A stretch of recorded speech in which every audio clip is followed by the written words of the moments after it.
비교원 광고입니다. 당연한 듯 한번 가입해놓고 계속 사용하시는 인터넷 TV 3년 이상 계속 사용하고 계시다면 비교원에서 갈아타시고 사은품도 챙기시기 바랍니다. 인터넷 TV 신규 가입 시 48만원, 휴대폰 구입 시 최대 50만원, 정수기 렌탈 시 최대 30만원, 최대 128만원의 혜택을 만나실 수가 있습니다. 여기에 인터넷 가입 후에 쓰던 휴대폰, 알뜰폰 그대로 통신사 변경만 하시면 최대 30만원 혜택이 있고요. 본인 가입 후에 추천을 통해서 지인이 가입을 한다면 한 사람당 4만원짜리 모바일 상품권 무제한으로 드리고 있습니다. 개인정보 보안도 철저히 있고요. 한 건의 보안사고도 없었습니다. 그리고 8억 이상의 보증보험에 가입돼 있는 비교원, 인터넷 TV, 휴대폰 정수기 비교는 비교원에서 포털에서 비교원 검색하셔서 상담 신청하시거나 전화 1670-2571을 통해서도 상담 신청이 가능합니다. 오늘 이제 다음 국민의힘 이야기를 좀 하겠습니다. 오늘 한겨레 기사 중에 국민의힘 전점식 원내대표 인터뷰가 있었습니다.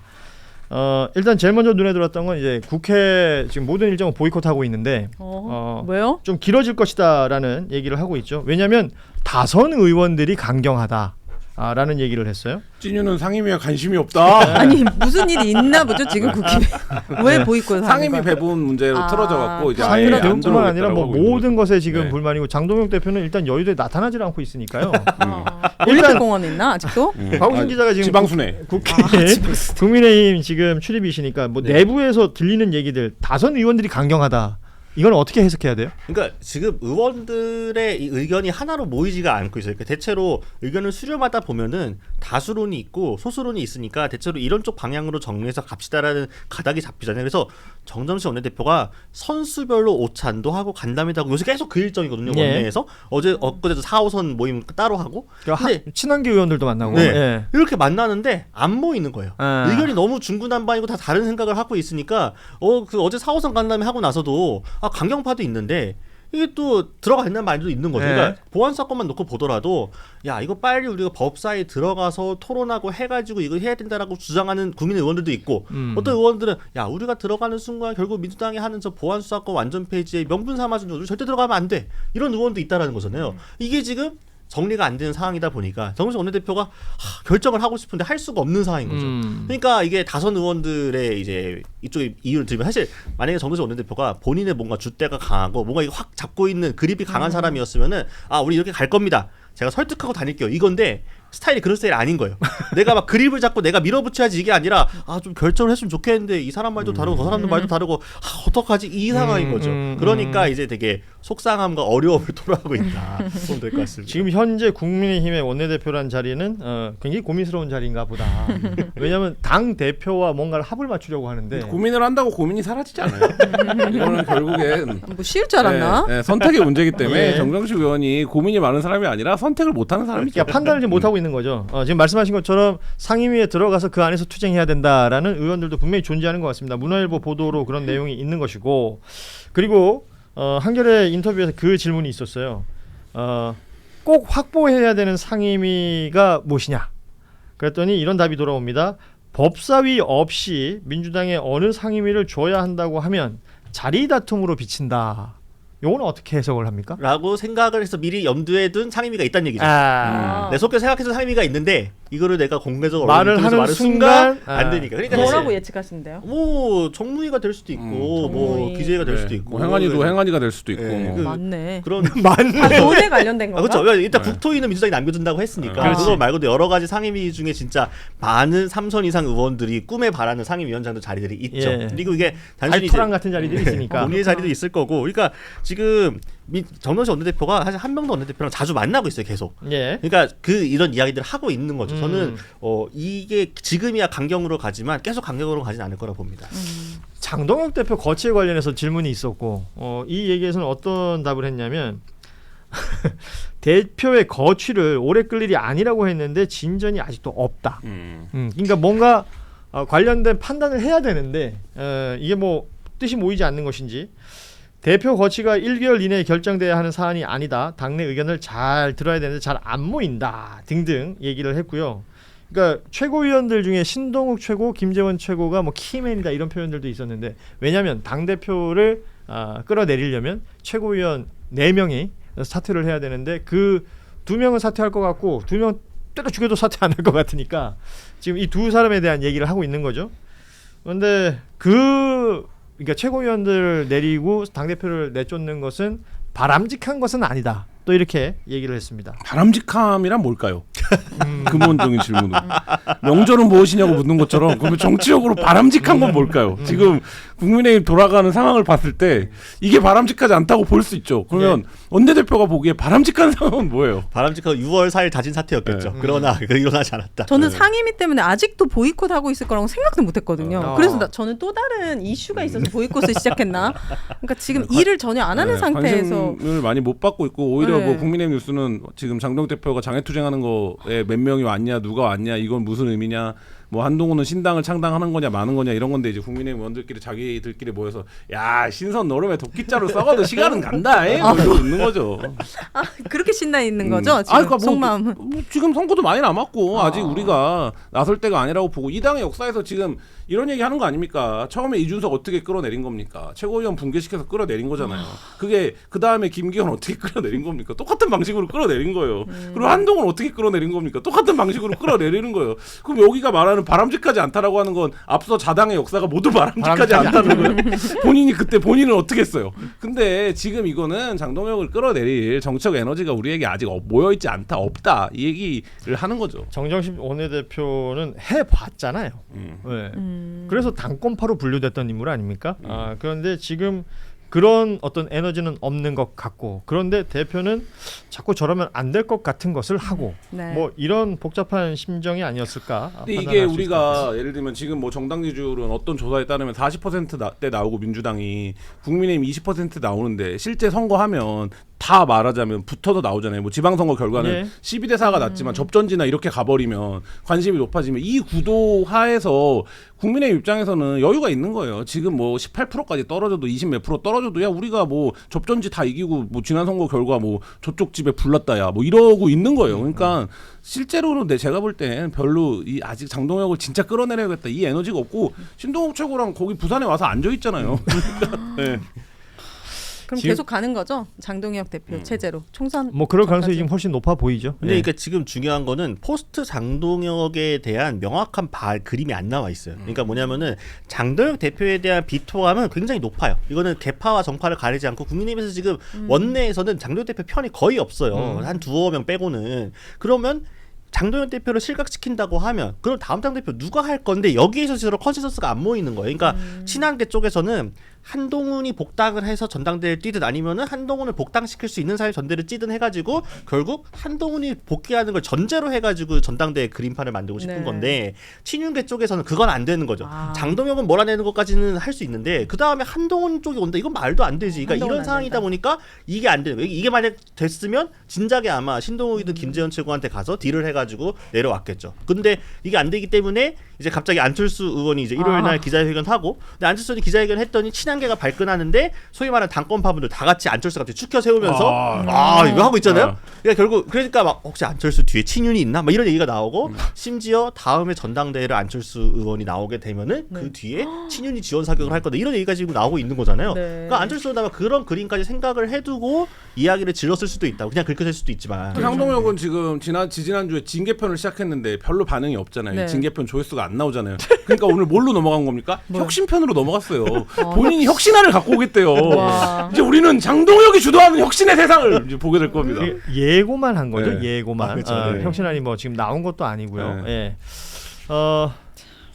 이게 우리 제작진이 저한테 지금 댓글을 네. 보라고 했는데 보안 수사권 폐지에 대한 정부안이 없다고 앞서 언급한 부분 네. 댓글에서 정부안이 있었다고 정정을 요구하는 댓글이 계속 네. 보인다. 아. 정부가 예. 안이 있었죠. 예, 그거 네. 있었죠. 예, 정성호 법무장관도 계속 얘기를 했고. 예. 그 안이 결국은 정리돼서 국회에 공을 넘긴다. 네. 라고 정리가 공을 됐던 넘긴다. 부분들까지. 예. 두 분이 요렇게. 저를 이해시키기 위해 설명을 너무 잘하신다. 역시 아닙니다. 붐붐 최고입니다. 예. 붐이에요. 그러니까 윤회와 붐붐은 대충의 역할이 나눠지네요. 네. 그러네요. 누구는 싱어고 누구는 랩하고 뭐 이런 게 아닌가 봐요. 제가 이해하면 대다수 네. 국민들은 다 이해하니까요. 아닙니다. 네. 예. 사실은 그러니까 앞서 잠시 언급을 해주셨지만 장동혁 대표 외에 국민의힘 그 소속 의원들 중에 뉴스에 그 자신의 이름을 걸고 등장하는 사람이 거의 없다가 안철수 의원이 최근에 그 일을 해냈고요. 네. 그래서 그 소위 말하는 언더진윤들이 그 뒤에 있는 것 아니냐. 왜냐하면 그분들이 지금 박수 치는 것까지는 알려졌거든요. 네. 그런 얘기들이 나오다 보니까 지금 당 밖에 있는 무소속 한동훈 의원과의 뭐 설전으로 보이지만 네. 이것은 차기 당권에 대한 어떤 제가 뭐 당 대표를 하면 안 되겠습니까? 뭐 이런 거잖아요. 네. 아 저는 성대모사만 너무 네. 오랜만에 듣다가 네. 진짜 안철수 의원님 네. 목소리를 들으니까 더 심하더만요. 예. 여러 가지로. 한동훈 대표는 얼찐도 하지 마십시오. 예. 자 다음 이야기로 쓱 한번 넘어가 보도록 네. 하겠습니다. 이제 잘 안 받는다 성대모사. 아니 근데 성대모사가 네. 그러니까 그냥 윤석열 것만 해. 아, 그게 제일 아, 나아. 네. 한번 보여줘요 오늘. 네. 아니 뭐 이거 재판이라는 게 또 뭐 하나 끝났습니까? 예. 뭐 대법을 또 뭐 한다고 하던데. 자 김건희 씨 관련해서 그것도 안 받네. 안 받네. 시켜놓고 안 받네. 네. 뭘 받아 그럼 거기서 내가 뭘 해줘야 그럼 돼? 김건희로 바로 성대모사 해야죠. 나는 안 됩니다. 아, 그게. 네, 알겠습니다. 예. 자 오늘 김건희 특검에서 김건희 씨 3대 의혹 상고심의 선고일 연기를 법원에 대법원에 신청했습니다. 이게 어제 있었던 윤석열 1심 선고 정치자금법 위반, 그러니까 명태균 무상 여론조사 그 1심 선고와 관련이 있는 걸까요? 뭐 김건희 씨는 그래도 윤석열에 비해서는 재판 전략이라는 거에 대한 고민이 있는 것 같아요. 그럼요. 나는 아무 생각이 없습니다. 나는 요새 그냥 성경을 보고 오래면 오고 내가 그거 나올 때 어떡해. 이거 보면서도 아무 말도 안 했습니다. 불쌍해요. 근데 김건희는 좀 다르다. 왜냐면 전략이 있다. 전략이 있죠. 왜냐하면 지금 이게 명태균, 윤석열이 모두 유죄가 나온 거잖아요. 근데 본인은 1심, 2심에서 무죄가 나왔는데 그 굉장히 좀 제가 볼 때는 뭐 편향된 얘기일 수 있습니다만 취재기자 입장에서 보면 약간 억지 논리예요. 이 무죄를 주는 논리는 뭐 이런 거잖아요. 이게 명태균이 혼자 자가 발전해서 여론조사를 했을 가능성을 부인할 수 없다. 부정할 수 없고 근데 이 여론조사가 건네졌다고 한들 이 당사자는 김건희는 권한이 없다. 그리고 계약서가 없다. 네, 계약서가 없다 이런 거잖아요. 이 여론조사의 대가로 이 공천을 줬다라는 게 단일한 루트의 인과관계로 인정하기 어렵다. 뭐 이런 거잖아요. 그러니까 이게 우인성 판사의 판단이었어요. 예. 그러니까 그 판결이 유지가 된 건데 저는 이거 대법에서 깨질 가능성이 이제 생겼다고 봅니다. 왜냐하면 앞에 다른 판례가 나왔기 때문에. 어제 1심 선고가. 그러니까 이제 김건희 측에서는 이게 깨지면 근데 저는 이게 전체 재판 그러니까 나중에 후에 지나서 이 내란 관련된 재판사를 두꺼운 책으로 재정리를 한다라면 왜 그때 김건희에게 우인성이 그런 논리를 적용했는가라고 보면 그때 내란 본안에 대한 판단이 나오기 전일 거예요. 전에 그럼 내란을 왜 일으킨 거야? 비상계엄 왜 일으킨 거야? 이거 김건희가 트리거 아니야? 10월 초에 올라왔던 창원지검의 보고서 때문에 계엄을 일으킨 거 아니야? 라는 거가 이게 유죄가 나오면 굳어질 가능성이 있었기 때문에 상당 부분 거기를 피해갔다고 보거든요. 예. 그러니까 근데 이제 이게 대법에서 어떻게 될지 모르니까 뭐 아마 연기 신청을 한 게 아닐까. 그러니까 이 판단이 앞뒤가 연결돼 있다는 겁니다. 사실은 같은 건이잖아요. 명태균으로부터 그렇죠. 무상 여론조사를 받았다. 이것이 목적이 있고 대가성이 있었느냐. 예를 들어서 김건희에 대해서는 1, 2심에서 이게 무죄를 선고를 한 거고요. 윤석열에 대해서는 이걸 가지고 1심에서 유죄, 징역 2년형을 내린 겁니다. 그러면 요거를 어떻게 해서든 정리를 해야 될 것인데 이 부분에 대해서 특검이 그러니까 선고 기일을 연기하면서 뭔가를 정리하려고 하는 것 아닌가라는. 근데 어제 새삼 느꼈어요.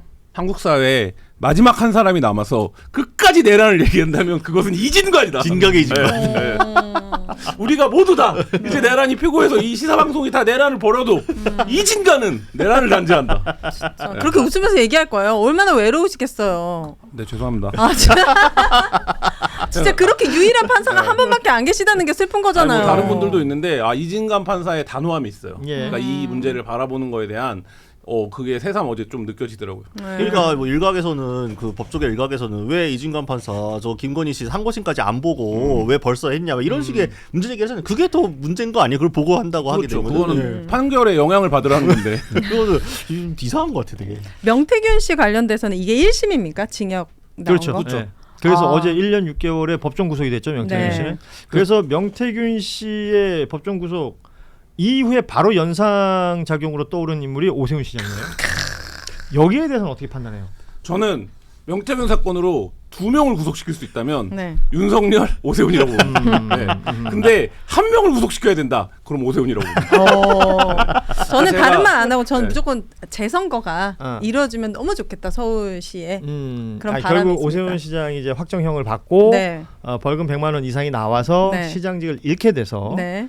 재선거를 잃게 되면, 했으면 네. 좋겠다. 네. 예. 서울 시민의 입장으로. 이거는 그 명태균이 윤석열에게 여론조사를 제공한 거는 넓게 잡아서 김건희 판결의 논리를 인용해서 명태균이 본인의 여론조사 비즈니스, 정치 비즈니스를 위해서 과하게 행동했다라는 측면을 인정할 수도 있을 것 같아요. 왜냐하면 이 고객이 너무 중요한 고객이니까 네. 이 고객을 잡아서 다음 고객으로 넘어가거나 그러니까 필드가 달라질 수 있으니까. 예. 근데 오세훈 건은 그래서 여기는 돈도 안 받은 거잖아요. 현물이 안 오고 갔잖아요. 근데 이 오세훈 건은 딱 떨어지잖아요. 부가세까지 준 거잖아요. 3,300. 네. 그러면 이걸 어떻게 볼까? 이걸 뭐 더 달리 볼 방법이 있습니까? 그렇다라고 하면 저는 선거법상으로는 이게 더 딱 떨어지는 게 아닌가. 만남도 인정이 됐고. 그러니까 이제 김건희 루트로 갈 것이 테크로 네. 갈 것이 아니면 윤석열 테크로 갈 것이 그 갈림길인 거거든요. 굉장히 중요한 포인트입니다. 네, 어. 그렇죠. 그리고 오세훈 시장에 대한 판단을 어느 쪽 판결에 근거를 두고 그쪽 갈 그쵸. 거냐 이 차이인 거기 때문에 사실 거의 비슷한 사건인 거잖아요. 네. 그러니까 결국 명태균 씨의 증언과 이제 뭐 김영선 씨라든가 뭐 강혜경 씨의 증언만 가지고 그러니까 보도 나온 거 보면은 명확하게 오세훈이 직접 이걸 알고 있었고 이거에서 대가성으로 했다는 인지했다라는 증거가 없는 것 같은데 네. 이 일치되어 있는 흔들리지 않는 증언들이 있는 게 얼마까지 볼 것이고 그거에 결국에 수혜자로 오세훈을 지정할 수 있느냐 이건 거잖아요. 이게 만약에 유죄가 나오게 되면은 예. 앞으로 정치권에서 소위 말해 명태균 씨 장난질은 더 이상 통하지 않는다라는 확고한 판례가 생기는 거기 때문에 네. 앞으로 굉장히 좀 중요한 분기점이 될 수 있다고. 김영선 의원은 뭐 하세요 요즘? 갑자기 재판에- 떠올라가지고. 재판 받고 재판에 있어요. 증인도 네. 나오고 뭐 참고인으로도 나오고 그러고 계시죠. 본인 재판도 있는 거고요. 본인 재판도 네. 지금 말씀하신 것처럼 오세훈 시장 관련해서는 사실관계들이 확정이 된 게 몇 가지가 있죠. 그렇죠. 김한정이라는 인물이 중간에 있었다는 거, 그로 인해서 대납했다라는 것도 지금 사실관계로 확정이 된 것이고, 명태균 씨 증언을 통해서 얘기 나오는 것은 만났다. 만났고 명태균 씨는 이제 몇 번 만났다에 있어서 횟수 차이는 뭐 있는데, 있지만 어쨌든 예, 만났다는 게 정해져 있는 것이고, 그리고 그것이 어떤 타이밍에 선거에 어떤 역할을 할 것이다. 그리고 오세훈 시장이 직접 요청을 했느냐 그렇지 않느냐. 그러니까 명태균 씨 주장은 뭐 직접 들었다는 거니까 네. 이런 내용들까지 앞서 우리 곽우신 기자가 지적해준 것처럼 유죄 정황으로 윤석열 트랙을 타느냐, 무죄 정황으로 김건희 트랙을 타느냐에 따라서 판단이 완전히 달라집니다. 그러니까 유무죄는 있을 수 있는데 네. 유죄가 된다면, 그렇다면 벌금 100만 원 아래로 나올 가능성이 있느냐? 이 부분은 어때요? 없죠. 없다. 1년 6개월이기 때문에 예. 쉽지 않고, 이게 창원지검에서 수사를 막 벌릴 때 그때 초창기에 많이 했던 얘기 기억해 보세요. 이게 지금 명태균 열차가 출발했는데 이게 바로 윤석열 김건희로 가기 쉽지 않으니까, 그러면 중간에 다른 정치인들을 거쳐가야 되는데 그러면 첫 번째 정류장이 어딜 것 같아? 그때 열의 9이 다 오세훈을 꼽았다고요. 오, 왜냐면 네. 돈이 간 게 증명이 연결이 됐기 때문에, 되니까. 연결이 됐기 예. 때문에. 예를 들면 수사의 소위 말하는 구조에서 보면 구조가 다 떠진 거거든요. 이미 초반에.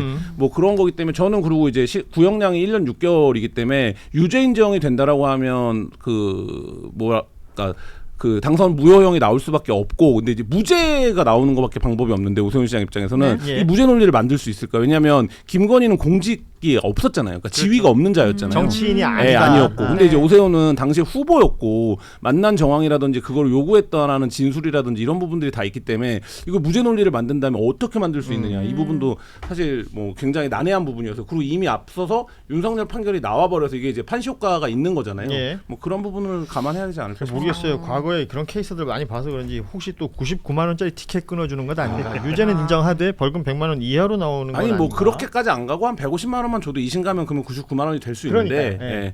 근데 이제 1년 6개월짜리를 150만 원짜리 티켓으로 바꿔주면 그 판사 이름도 영원히 기억되겠죠. 예, 이런 상황들까지. 비교원 광고입니다.